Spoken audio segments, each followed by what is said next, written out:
Okay, you failed the Samantha Bee challenge. Stop being a pussy. Actually, do this. You can do this. You can try and read Twilight. My legs are dangling off the edge. So, as you can tell, I read a lot.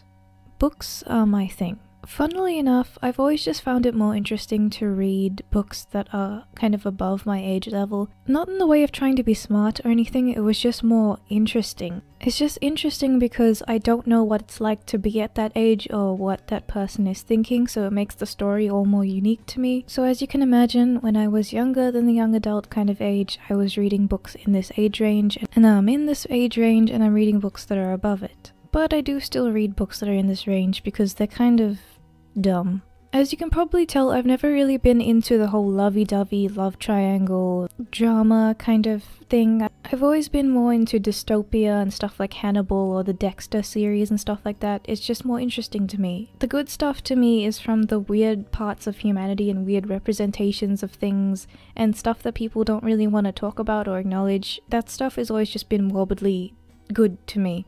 I've always read in the same way I kind of watch movies. I more just look at it like a reviewer would, but without doing the review. I just pick anything that looks funny or interesting or stupid and then I just see what it is like, but I don't really go anywhere with it. But today, I will. So I recently spent some time at the library and just picked up all of the young adult books that I could and just read through all of them. And first let me just say that a lot of them are good. A lot of them are just really good stories of people who want to entertain. However, there is this trend that you will have seen in all sorts of mediums, especially in gaming, where there's this kind of push by certain like SJW types, and this is the sort of stuff that it produces, and it's really annoying, especially with stuff that could have been good, like Dystopia. One of the biggest things that I noticed had to do with the first person perspective.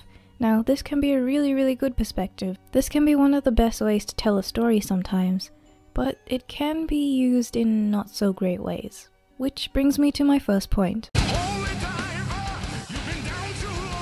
From what I've noticed of children's books and adults' books are that the first person, third person and everything else is all kind of equal. You can pretty much find the same amount of that stuff. There's no real favoring of a different type of perspective. Maybe a bit more of the third person perspective when it comes to kids' books. But with adult books I have found that they're kind of all over the place. But when it comes to the young adult perspective, first person is everywhere.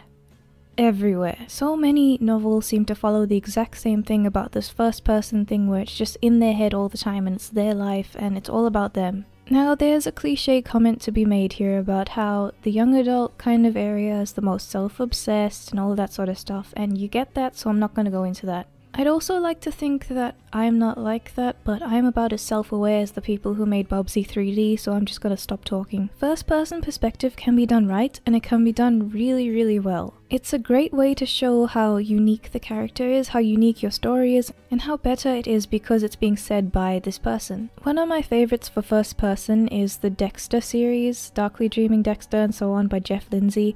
It's really good because the first person is actually used in really interesting ways. However, what I've been noticing a lot now is this type of perspective where the character basically walks around and gets pissed off when people don't read their minds and know exactly what they're saying and do exactly what they want at all times. There's that same kind of attitude that you get when you see those SJWs in public who keep getting angry that people don't get their pronouns right, even though no one would possibly know what they are anyway. There's also this annoying trend where you take away from the story, you don't focus on what's happening at all, and you just revel in the idea that you have an identity and you're unique, and there's all this focus on the fact that they have a voice and they're unique. Like the whole thing about acknowledging experiences and everything, like that's what the story becomes, and the actual story is just an excuse to have this rant in book form. An example of this in gaming would be Sunset, this really stupid kind of game that came out that looked really good and promised a lot of stuff, but when you got into it, it was just this woman who was cleaning this apartment, and she kept just thinking stuff and saying, "I am empowered, look at me, look how strong I am with my thinking." That's basically what it's become, and when you have the potential to look inside a good character's head, it's just ruined by the fact that every single character is now the same empowered, I am here kind of person. It's all about identity and appearance, which also brings me to my next point.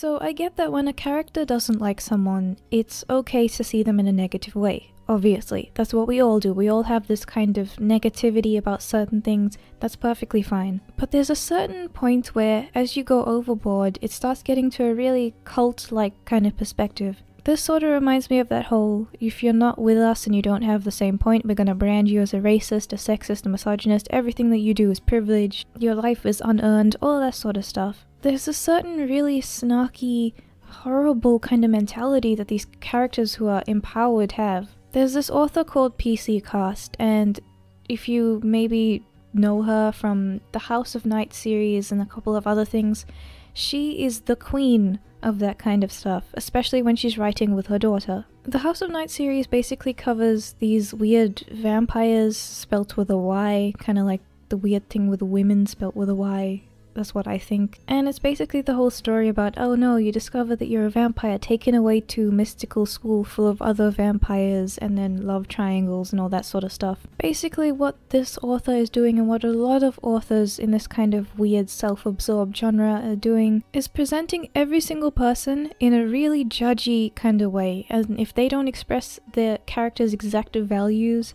and the exact things that the main character likes, they're automatically branded in the same way. Which is this really horrible kind of lens, which if, say, they're beautiful, then it's obviously undeserved and it's almost as if they should have their beauty taken away from them. Or if they're really talented, then it's shown in a bad light, like they somehow got this talent unfairly. It's basically said as if the character needs to check their privilege, and because you don't like them, it's obviously because they're so privileged. Everything that they have is unearned. One of the other trends that follows this as well is the idea that the character actually learns nothing.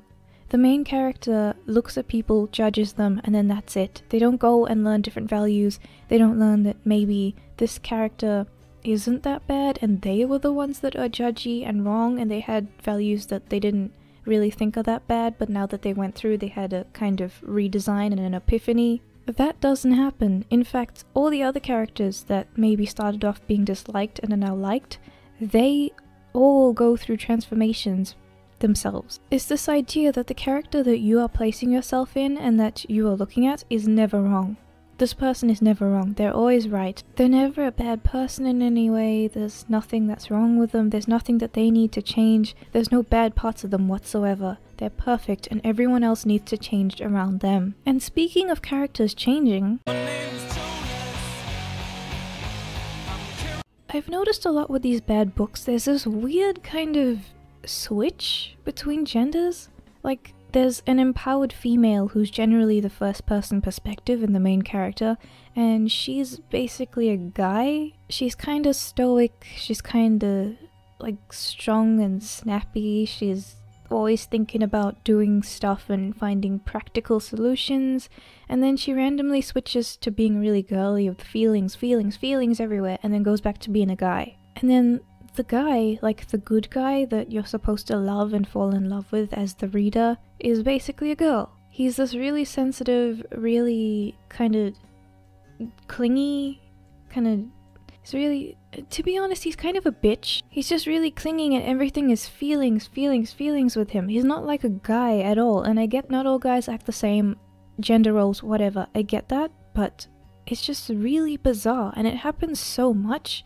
There's definitely some sort of weird theme there. I know there's a trend where you basically make a guy, like in appearance, and then you give him female characteristics, and then that's what, like, little girls really like the Twilight series and stuff. They're either a really bad boy with no personality, or they're a woman, basically. I get that that's the formula, but doing this weird kind of switch around in this kind of way with young adult fiction, it's weird. It's exactly like you see with stuff on feminist blogs where they're saying that women need to be like strong and everything, and then they're saying that male allies and male feminists need to be like the simpering bitch. This is the outcome. This is the outcome of what it is. Like, go and find some of these books and read them and you will see the guy is a girl and the girl is a guy, and it's one of the weirdest things ever. You will see how terrible it is and you will know this is the outcome of if everyone was feminists. This is what it would look like, and I want to kill myself.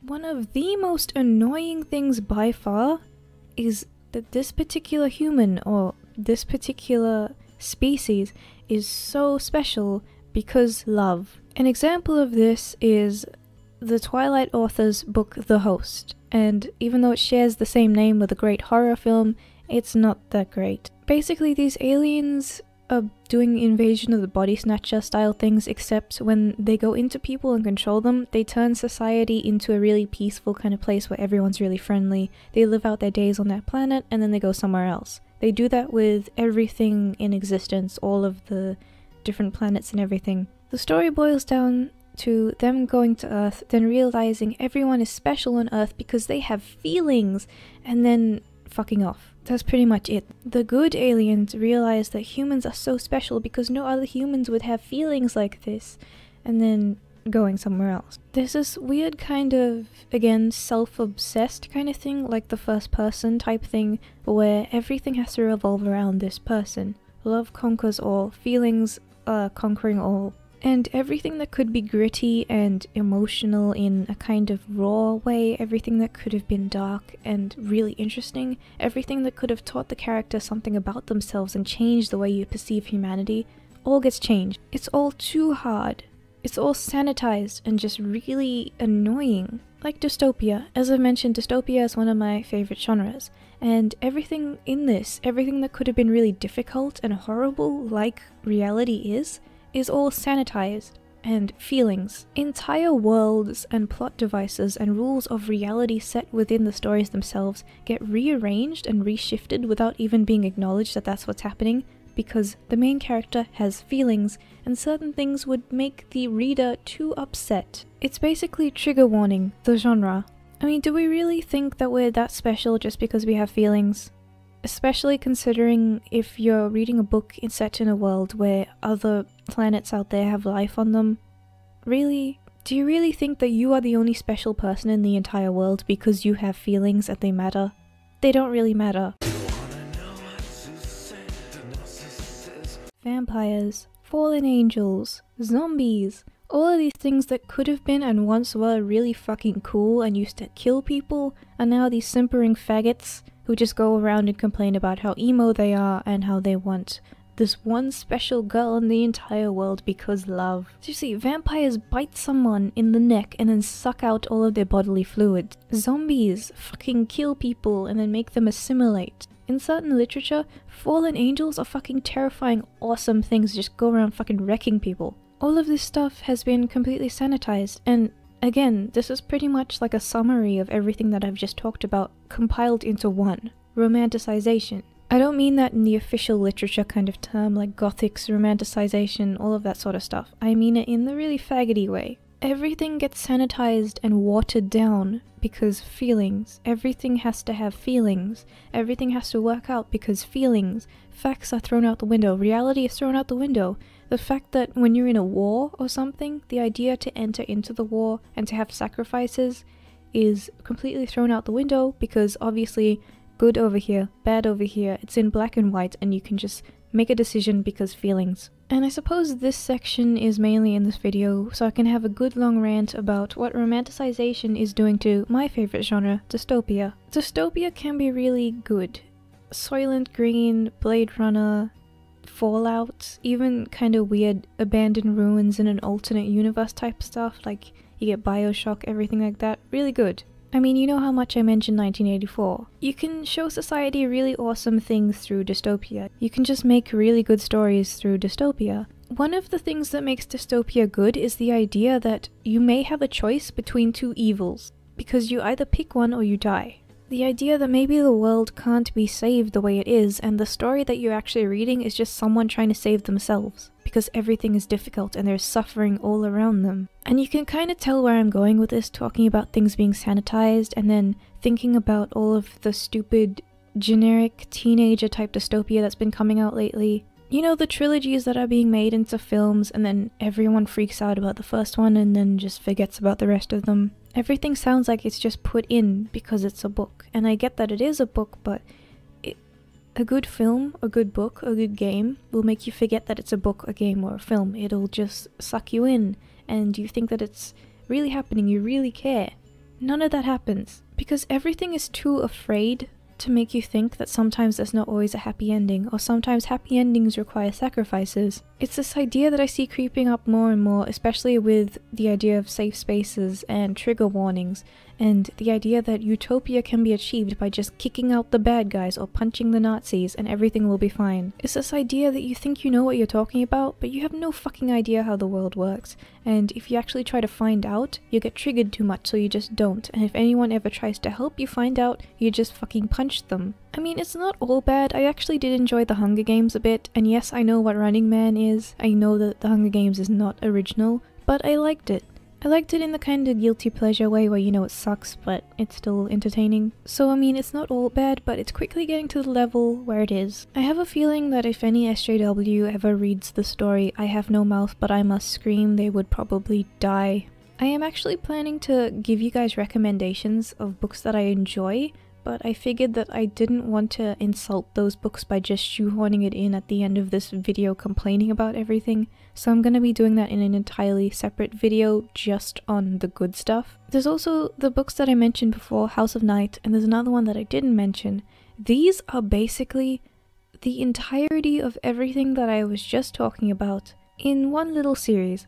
They are terrible, and I am actually reserving an entire video on each of them because they are so terrible. You hate that kind of sensitive, wishy-washy SJW bullshit. You will hate it even more after I show you these series, so look out for that, try not to kill yourself, hang on for one more day, and I will see you later.